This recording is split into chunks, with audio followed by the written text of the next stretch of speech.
एक ऐसा मंदिर जहाँ पर मूर्ति दिन में 3 बार अपना रूप बदलती है। सुबह में लगती है एक कन्या की तरह, दोपहर में हो जाती है एक युवती की तरह और वहीं संध्या काल में हो जाती है एक वृद्ध की तरह। एक ऐसी मूर्ति जो उत्तराखंड के चारों धामों की रक्षा करती है। जब वो खुश हो जाए तो खुशहाली छाती है, अगर वो नाराज़ हो जाए तो केदारनाथ जैसी प्रलय आ जाती है। हम बात कर रहे हैं धारी देवी मंदिर के बारे में।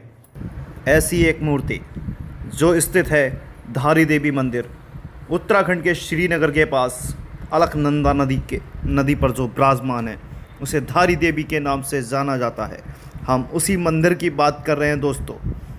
आओ उस मंदिर के बारे में आपको जानकारी देते हैं, लेके चलते हैं धारी माता के मंदिर के पास।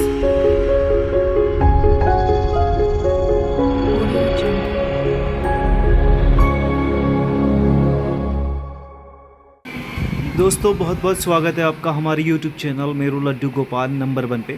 दोस्तों इस समय मौजूद हैं हम धारी देवी मंदिर के बाहरी गेट पर, जहां से हम नीचे की तरफ बढ़ेंगे, वहीं आपको मंदिर दिखाएंगे। दोस्तों आप देख रहे हैं हम इस समय बिल्कुल मेन गेट पे खड़े हैं धारी माता के, जहां जाना है हमें मंदिर में। हम बिल्कुल मेन गेट पे आ गए हैं, अब हम अंदर चलते हैं। आइए आपको दर्शन कराते हैं मंदिर के। आइए दोस्तों, जब आप गेट से अंदर आएंगे तो मंदिर का नज़ारा कुछ ऊपर से देखने में इस तरह से लगेगा, जो बहुत ही सुहावना है, मन भावन है। इस समय धारी माता के मंदिर के पास पानी कम है, जबकि ये पानी काफ़ी ऊपर आ जाता है। ऐसे समझ लो जहाँ पर ये पिलर दिखाई दे रहे हैं, इसके पास तक पानी आ जाता है। यहाँ पर इस समय पानी काफ़ी कम है और इसके बराबर में आप ब्रिज देख रहे हैं, बिल्कुल लक्ष्मण झूला की तरह ही बना हुआ है, जिसको 2013 में हटाने का प्रयास किया गया था, जिसकी वजह से केदारनाथ में प्रलय आई थी। ये माँ धारी देवी मंदिर की यहाँ से स्टार्टिंग है और हम अंदर जाएंगे अभी।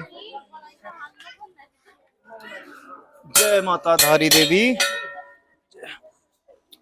तो दोस्तों हम मंदिर में आ चुके हैं और आपको दर्शन कराएंगे, उसको मंदिर के दर्शन करा देंगे। आओ चलते हैं। ये मंदिर के आसपास गंगा जी हैं, कुछ घंटे भी बंधे हुए हैं लाइन से यहाँ पर भारी मात्रा में, और ये मंदिर के अंदर जाने का रास्ता है, अंदर तो जाएंगे। दोस्तों यह है माँ धारी देवी की भव्य प्रतिमा, जो हम आपको इस समय दर्शन करा रही हैं। दोपहर का समय है और माँ धारी देवी इस समय युवती के रूप में विराजमान है। दोस्तों पुनः आपको एक बात बता दूं कि माँ धारी देवी सुबह में एक कन्या के रूप में दर्शन कराती हैं, दोपहर में युवती की तरह और संध्या काल में एक वृद्ध औरत की तरह ही दर्शन कराती हैं सभी भक्तों को। यही चमत्कार है माँ धारी देवी के मंदिर का। तो दोस्तों आइए हम आपको मंदिर के किसी पुजारी से मिलकर आपको सारी जानकारी दिलवाते हैं। वीडियो में बने रहना। अगर आप हमारे चैनल पे नया हैं तो चैनल को सब्सक्राइब जरूर करें और कमेंट करना बिल्कुल ना भूलें। जय माँ धारी देवी। जय माता की महाराज जी। आज हम माता धारी देवी के दर्शन के लिए आए हैं और अपने जितने भी श्रद्धालु हैं, भक्तगण हैं जो हमारे चैनल के माध्यम से जुड़े हैं हमसे, तो हम उनको इस माता धारी देवी के मंदिर में कुछ जानकारी आपसे दिलवाना चाहते हैं। साथ ही साथ ये भी जानना चाहते हैं कि जब महाप्रलय आई थी केदारनाथ में, तो वो उस समय यही मंदिर था या चेंज किया गया है? आप सारी जानकारी हमारे दर्शकों को दे दीजिए। सबसे पहले सभी आपके जितने भी दर्शक जन हैं जी, उनको आशीर्वाद जी। और धारी देवी के बारे में, ये जो आप सामने गांव देख रहे हैं जी जी, ये ग्राम धारी है। अच्छा। और धारी ग्राम जो है द्वापर का है। अच्छा द्वापर से जी जी। कहा जाता है कि पांडव लोग यहीं से जो है स्वर्गारोहण के लिए गए थे। हाँ हाँ हाँ। और यहाँ द्रौपदी शिला थी जो अब जलमग्न हो गई है। अच्छा अच्छा। और उन्होंने माता की यहाँ पूजा अर्चना की थी जी। देवी कहते हैं कि स्वयंभू है, किसने बनाई है ये अभी कोई प्रमाण नहीं है। 400-500 साल से हम लोग पुजारी हैं यहाँ। अच्छा। इनका नाम जो हमारे ताम्रपात्र में है वो है दक्षिण काली माँ कल्याणी। अच्छा जी। कहा कहा जाता है कि केदारनाथ से पहले, गुप्तकाशी से पहले एक काली मठ और कालशिला नामक स्थान है जी। कालशिला में काली का प्रकट होना बताया गया है। वहाँ पर एक पत्थर है जिसमें कि जो माँ का पाँव के निशान आज भी मौजूद हैं। जी जी। और कहते हैं कि वहाँ पर काली का अवतार हुआ और इस श्री चित्र में आते आते वो माँ यहाँ पर शांत हो गई। अच्छा माता जी। कल्याणी। जी। कल्याणी तब होता है कि जब काली शांत होती तब माँ कल्याणी, कल्याण करने वाली। अच्छा जी। तो ये बहुत सिद्ध स्थान माँ भगवती के मतलब मूर्ति स्वयंभू है और जी। सिद्ध स्थान है। इस मूर्ति की विशेषता ये है कि सुबह ये जो है आपको बालिका के उसमें दिखाई देंगी, अच्छा जी। दिन में आपको युवा अवस्था में दिखाई देंगी, अच्छा। और सायंकाल को जो है वृद्धावस्था में थकी हुई जैसे जो है भाव जी, जी। इनके चेंज होते हैं। बहुत अद्भुत बात है ये तो। ये इनके ऊपर जो है खुला, आप देखे होंगे मूर्ति के जी, ऊपर जी। खुला नहीं है, मतलब जी, जी। खुला है, हाँ, हाँ, हाँ। छत नहीं है। जी। और ये माँ का भव्य स्थान पहले यहाँ से ठीक इस स्थान से 25 मीटर नीचे एक चट्टान के ऊपर हुआ करता था। अच्छा, अच्छा। और कुछ सीढ़ी चढ़ करके माँ के दर्शन, चट्टान के ऊपर दर्शन किया के लिए भक्त लोग आते थे। अच्छा। और कम से कम 150 सीढ़ी नीचे जा करके अलकनंदा का तट था, जी। जहाँ पर के लोग भक्त लोग स्नान आदि करा करते थे। अच्छा जी। यहाँ पर एक प्रोजेक्ट आया जी। डाम बनाने का, जो कि जीबी की कंपनी के द्वारा, जी। जो कि पहले 200 मेगावाट का था, जी, जी। जो कि उसमें दूर क्षेत्रों में नहीं आ रहा था, जब जल संस्थान के पास था। लेकिन जीबी के पास जब ये आया तो इसको इन्होंने 330 कर दिया मेगावाट, अच्छा, अच्छा। जिससे कि वो स्थान डूब में आ गया। अच्छा, बहुत बढ़िया। अब 2007 से इनका कार्य प्रारंभ हुआ जी। और 2011-12 तक इन्होंने इधर टेम्परेरी स्ट्रक्चर तैयार कर दिया। अच्छा जी। हम लोगों ने बहुत विरोध किया। जी। उमा भारती जी भी उसमें अनशन में बैठे। हाँ। हमारा मंदिर प्रशासन, मंदिर डेलीगेशन भी जो है उस समय पीएम साहब के पास गया। माननीय उस समय ये क्या मनमोहन जी थे। अच्छा, अच्छा। और गडकरी जी हमारे साथ में थे, हम लोगों के साथ में थे। गए लोग, हमने बोला भाई इस तरह से नहीं होना चाहिए, लेकिन उन्होंने नहीं मानी। जी। 2012 में ही उन्होंने पूरे गेट बंद कर दिए। हाँ जी। पानी जल भराव इकट्ठा कर दिया, जल भराव हो गया। जी। 12 में जो प्राचीन पुल था जी। वो बहा, पर देवी उस समय 2012 में जल स्तर कम से कम 1.5 मीटर नीचे रहा। अच्छा। और इसी प्रकार से 2013 में वो जल भराव होता रहा, जी, जी। क्योंकि बहुत नीचे था वो। अब इतना जल भराव हो 2013 में जो है मंदिर के अंदर पानी आ गया। जी। हम लोग बीच में फंस गए टापू की तरह। जी। एक क्रेन थी, क्रेन के माध्यम से हम 16 जून 2013 को मूर्ति को यहाँ पर इस स्थान, टेम्परेरी स्थान पे लाए। अच्छा।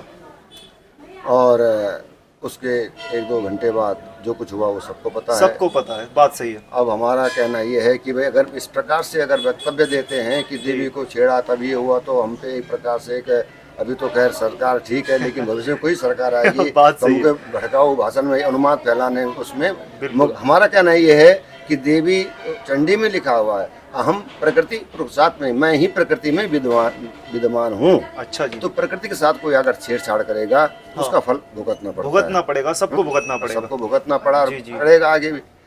और अब ये तो पूरा भारत ही जानता है इसके बारे में। जी जी जी जी। अब 2013 में जो गवर्नमेंट थी जी। वो भी चले गई थी। बिल्कुल, बिल्कुल।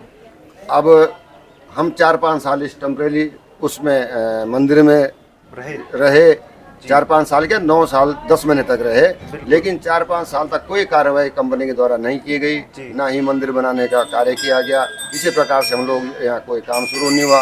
इसी प्रकार से हम लोग कभी ठंडों में, जाड़ों में, आंधी तूफान में यहाँ किसी तरह से पूजा अर्चना करते रहे।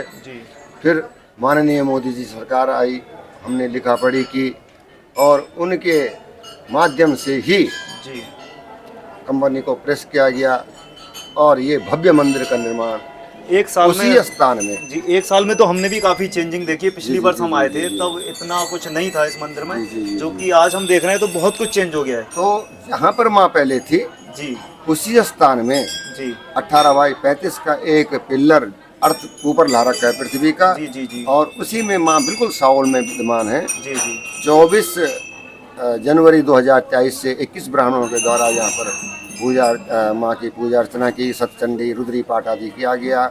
और वसंत पंचमी के दिन त्रियुगी नारायण से अग्नि ला करके यहाँ पर अग्नि की स्थापना की गई, जो कि अभी तक अविरल जल रही है। जी, जी। और 28 जनवरी 2023 को माँ अपने आस्थान पर विद्यमान हुई। और आपने देखा होगा कि तब से कोई जोशीमठ की घटना का जिक्र भी नहीं आ रहा है। जी, जी, और कोई ऐसी आपदा भी नहीं आ रही है। बिल्कुल। और तो हम ये चाहते हैं कि माँ भगवती ये सबकी रक्षा करे, क्योंकि चारों धामों की रक्षा करने वाले रक्षा इन्हीं के हाथ में। इन्हीं के हाथ में करने वाले माँ हैं, सबकी रक्षा करे। और हाँ, आपके संज्ञान में लाना चाहता हूँ कि यहाँ पर पहले उग्र पूजा होती थी, अच्छा बलि पूजा होती थी। अच्छा। एक दिन में 200-250 बकरे मर जाते थे जी और भैंसे मरते थे। अच्छा जी उग्र मांस और मदिरा से पूजा होती थी। जी उस समय हमारी अवस्था 22-23 साल की थी। अच्छा जी मेरा सानिध्य कुछ महात्माओं के साथ रहा, जी क्योंकि मुझे इस प्रकार से ये ठीक नहीं लगा मैं कि मैं पुजारी हूँ। बिल्कुल उस समय जो है हमने अपने साधु संतों के साथ में जिलाधिकारी महोदय के पास गए जी। और ये सब बंद कराने का आग्रह किया। जी। उन्होंने आदेश पारित कर दिया, जो कि 3-4 साल 5 साल लगे उसमें बंद करने में।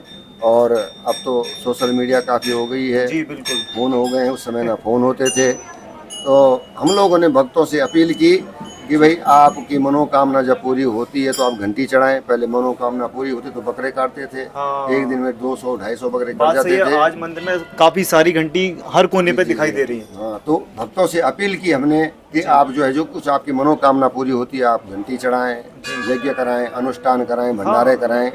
और तब से अविरल रूप से जो है यहाँ पर माँ की पूजा अर्चना सात्विक रूप से चल रही है।